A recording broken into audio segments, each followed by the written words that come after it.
In a twist fit for a royal soap opera, our latest YouTube feature dives into a day that looked ordinary on the calendar but crackled with undercurrents the public rarely sees.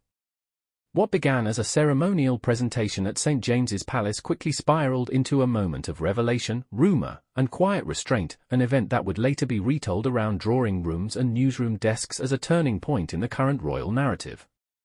This is Prince Edward pulled out of royal event after Princess Anne reminded him of Andrew Mountbatten Windsor saga. The stage was set at St. James's Palace, where a formal presentation ceremony was underway.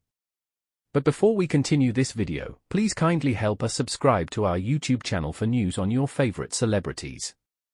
King Charles, ever the calm and collected host, stood at the podium to introduce the Queen Elizabeth Prizes for Education. Beside him, Princess Anne, renowned for her sharp wit and unflinching honesty, watched the room with that keen observer's eye she's long been known for. Queen Camilla, the Queen Consort, offered a gracious smile from the front row, aware that every glance in that room could carry weight far beyond the afternoon's program. What happened next wasn't announced on any official schedule. It was a decision made in a private moment, one that would shape the day's public memory.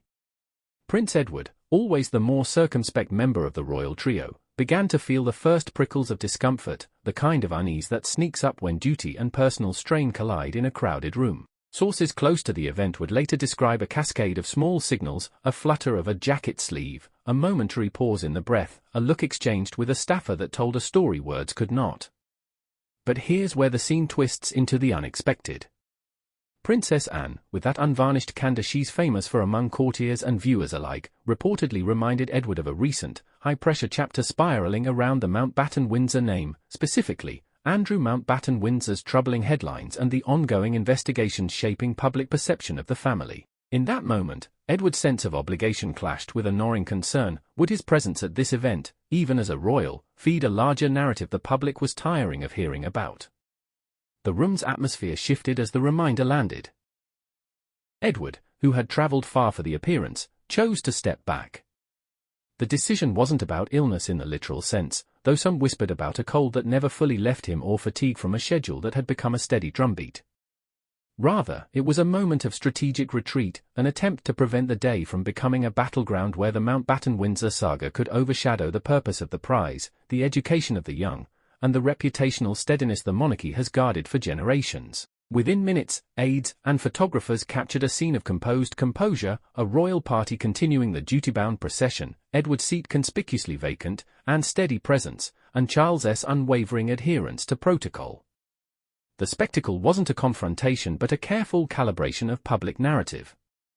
In the court's quiet corridors, some whispered about the unspoken burden of carrying a family's amplified history, how a single afternoon can ripple outward into a broader discussion about accountability, resilience, and the line between private lives and public trust. As the day unfolded, a chorus of voices from royal observers, journalists, and fans online painted their own versions of what had happened. Some framed Edward's withdrawal as a humane act, an elder statesman stepping aside to allow a moment of focus on education and achievement rather than ongoing tensions. Others speculated about chessboard-level moves behind the scenes, a strategic tightening of the monarchy's public image at a moment when headlines remained stubbornly tied to the Mountbatten Windsor surname. What does this moment mean for the monarchy moving forward? In the immediate sense, it demonstrated a careful, intentional approach to appearances, a royal family choosing restraint, unity, and continuity over spectacle. In the longer view, it sparked renewed conversations about how institutions handle legacy, how they navigate painful histories, and how they translate centuries-old duties into modern, transparent communication with the public. Our study of the day concludes with a simple truth: royal dramas, even when whispered behind velvet ropes, are never just about individuals. They're about the institution's ongoing effort to balance tradition with accountability, to honor the past while guiding the present.